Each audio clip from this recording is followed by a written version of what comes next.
Audience, I want you to hear the voices of some of Hollywood's most famous movie stars. Listen to voice number 1 here. Oh, fluffer and succotash. Wait till I catch that bird, I'll swallow him whole. Sylvester Cat, one of your favorites, I know. That's just one. Listen to number 2 here. Oh, that's what I thought. A putty there. I did see a putty there. There you are. Old Tweety Bird. Tweety Bird. Now here's number 3.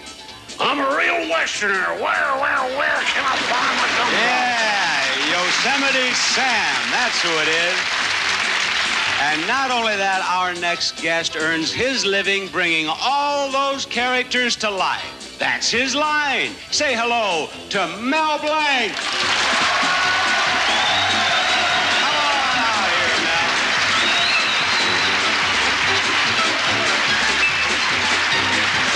Yes, sir. Have a seat, Mel. Such a pleasure to see you again. Always a pleasure to see you.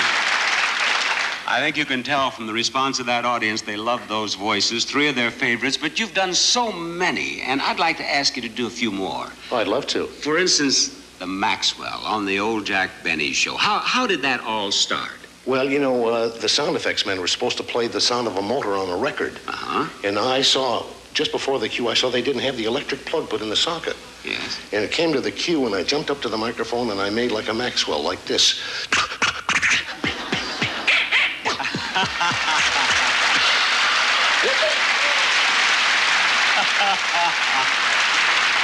One of America's favorite automobiles of all time. And the parrot, Jack Benny's parrot. Oh, his parrot couldn't come in on cue. So he asked me if I could do it. I said, Rat! And it's cheapskate, and it's cheapskate. You know,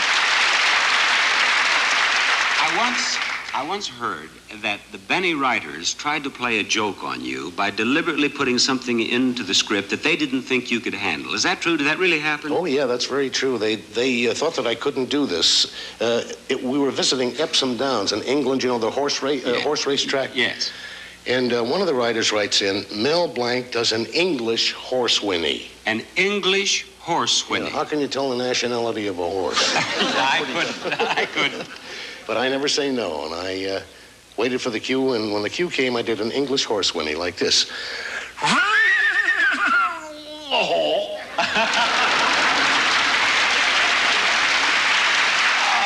only you could handle that assignment. Only you could handle that. When did you start doing these sounds and voices? Oh, Mel? gosh, when I was just a little kid, I think about 1916. And here you are, still going strong.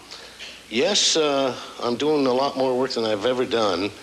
And, you know, I'm still looking for someone who can do the voices that I do, so that when I retire, I hope in a long time from now, but when I do retire, I'll have someone that I can depend on to do my voices. To take over for you? Yeah.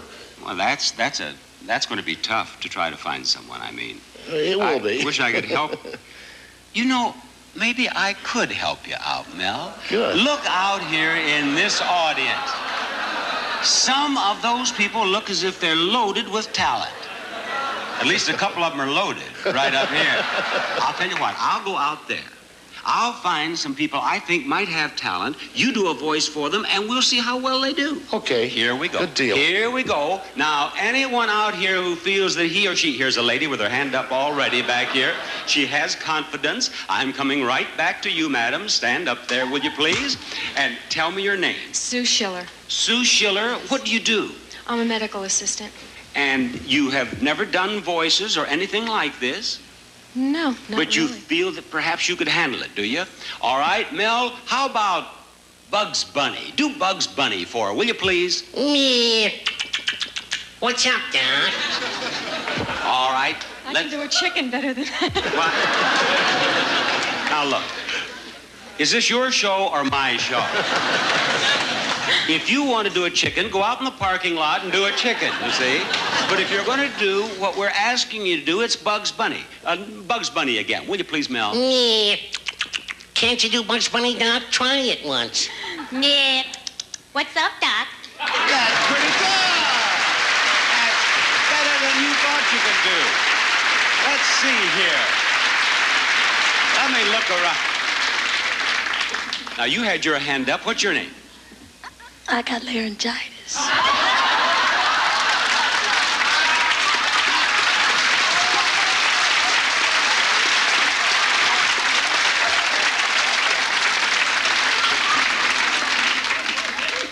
We are on the full facilities of CBS. I have one of the highest priced talents in Hollywood, Mel Blanc up there. I have built this up. This is going to be one of the highlights of the show, and you have laryngitis. Why did you raise your hand? I was just playing. Go back and play with the guy you came with. There, will you please? Here's a man who could do this. Stand up here. Tell me your name, sir. Stanley Sugar. Stanley, what do you do? Nothing.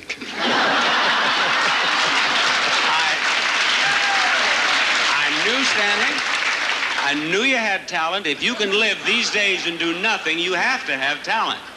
Now, I want you to try to do the voice that he does next. Mel, how about Daffy Duck? Well, certainly, Daffy Duck is a kind of screwy little duck that does...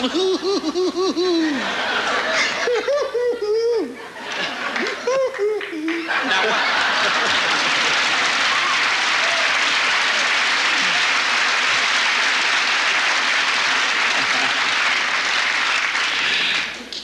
All right, you do a beautiful cuckoo clock. That's what you do. Thank you very much. How about you hiding around behind me here? Stand up here, please. Now, for him, how about Bugs Bunny? Me. What's up, Doc? Me. What's up, Doc? That's good. That's really good. Yeah. Mel, I think I have a hot one here. Sounds good. It does. How about a little Daffy Duck? Why, certainly, you are despicable. Suffering succotash. Certainly I can sound like Daffy Duck. You're despicable. Why, that's marvelous. I have the man right here. I have the... What's your name? Noel Blanc. Noel Blanc, Mel's son. Come on, let's join your dad up there, Noel. Noel has been working on this a spell, we can tell. He does them beautifully, Mel. He really does them well. How long have you been working with him? Oh, he used to come to me when he was a kid. Don't make me that old. Now, wait a minute. I liked your first story better, Mel. And I'd be fixing, we have an antique watch collection between us. Yes. And I'd be fixing one of my antique watches, and I'd say, "Say, this thing certainly is old, don't you think so?" And I say, yes, it's a mainspring, isn't it? And I'd say it's the wettest story I've heard since I came out here tonight. Go ahead, I'm sorry. I said we got a lot of rusty watches with it. I'll bet you did. I'll bet you did. How old were you when you first started doing voices? Oh, about 4 years old. I'd bring a Bugs Bunny comic book in and sit on his knee, and he would read them to me in the different voices. I tried to copy him. Sure. Has he mastered them all?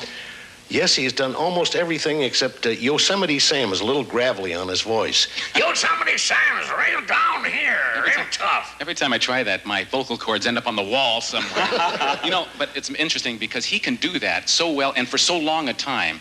Didn't you have, I think you had your voice box x-rayed once. Right. He had his voice box x-rayed, and the doctor told him that his vocal cords were as strong as the great Caruso, that he had only seen another pair of vocal cords like Mel's. Of course, I can't sing like Caruso, but... I already had a spot planned for next week. Have him back.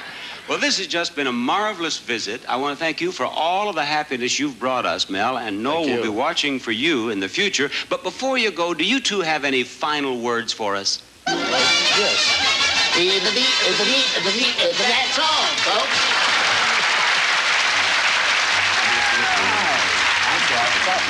I'm the voice of Yogi Bear. Yeah, I'm smarter than you ever has been. That's my line. Hi, I'm Jack Mercer, and I do the voice of Popeye.